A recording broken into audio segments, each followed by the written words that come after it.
All right, and getting into one of my favorites, Indi Semiconductor, INDI is the ticker.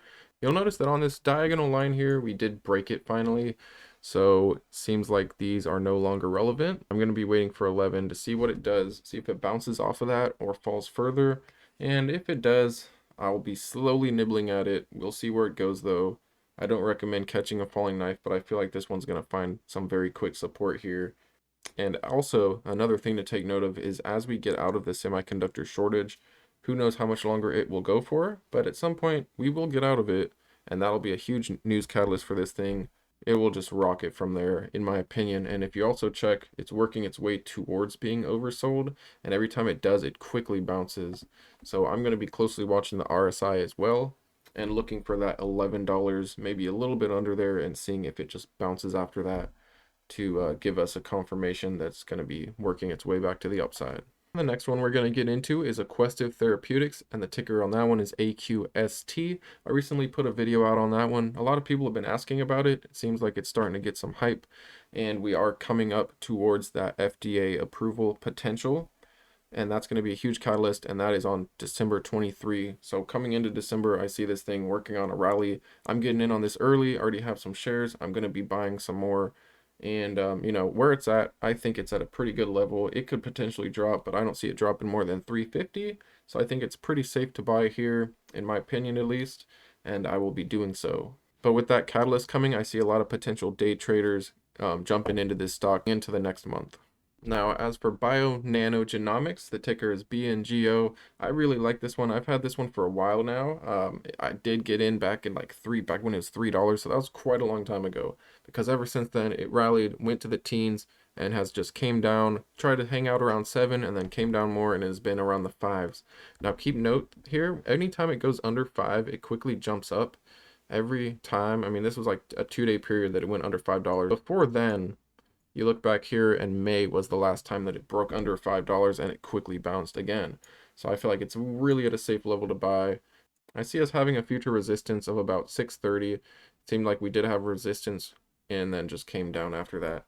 But that's where I see as a long-term resistance. But right now it's at a fantastic place to buy in my opinion, and we are also oversold. And I'm looking at it on the 1 month. As for the next two stocks, they're going to be crypto mining plays. And so the first one is going to be Sphere 3D. The ticker symbol is ANY, ANY. And this one right here, for me, it's not right now in a buy zone, but that's also because I have a decent position. I've also got calls on this one that are long-term, 2022, 2023, that kind of stuff. But where it's at, I'm waiting for it to come down to about 780 to see if it's going to bounce off of here or just crash further.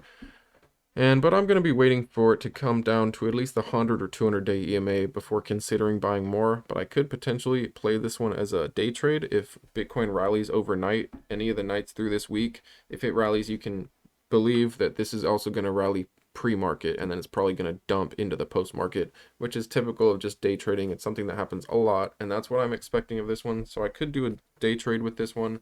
But as for my other shares, I'm just kind of holding this long term, seeing where this one's going to go.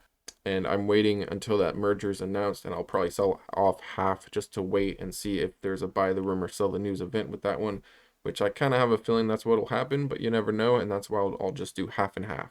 Now, as for the last crypto miner here, this CleanSpark CLSK, and I did a recent video on that if you want to check it out. I'll leave links below to my recent videos on all of these stocks, but where it's at here, I do like it. I'm waiting for it to fill this gap, and I'm waiting to see if it's going to come down to 15 and bounce or fall further.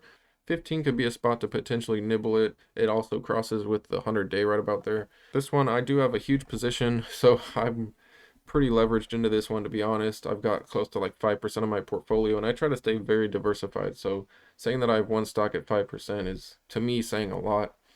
I definitely like this one long term, and we do have an analyst rating it at a $50 price target, and I'm giving it a $20 price target at least for the next couple months, in my opinion, because that's where our previous short-term resistance is at. And this is the same kind of thing with any Sphere 3D, where if Bitcoin rallies coming into the pre-market, I'll most likely get some of this and do a day trade, and then it'll possibly dump coming into the market. And, it just depends on what Bitcoin's doing, to be honest, though. You got to really closely watch Bitcoin if you're playing with any of the crypto miners. If there isn't a news catalyst, a positive or negative news catalyst, it's just going to kind of trade with crypto for the most part. And I've got a quick honorable mention, and that's Volta. I'm going to be keeping a close eye on this one as well. I've been building out my position, and I will continue to look at it and continue to buy. I think it's finding a nice floor here, and it seems to be consolidating, and we could see a little work to the upside. And, you know, just like with ChargePoint, I'm also bullish on that. I see this one coming into any infrastructure positive news finally, because we've already got so much negative news with that. Getting into any infrastructure news that's positive, this thing is going to take off. It's been suppressed for a while, and also where its market cap is at, it's got a lot of room to potentially run, in my opinion. But I like the business model. I like the free charging with ads. That's pretty cool. I think they're going to do very well into the future. And that's my honorable mention for today. But let me know what you guys think about these stocks. Let me know what you guys are buying and selling. I'll be closely watching all of these ones. But that's basically it for you. Just a quick update. I will see you guys next time, though, and take it easy.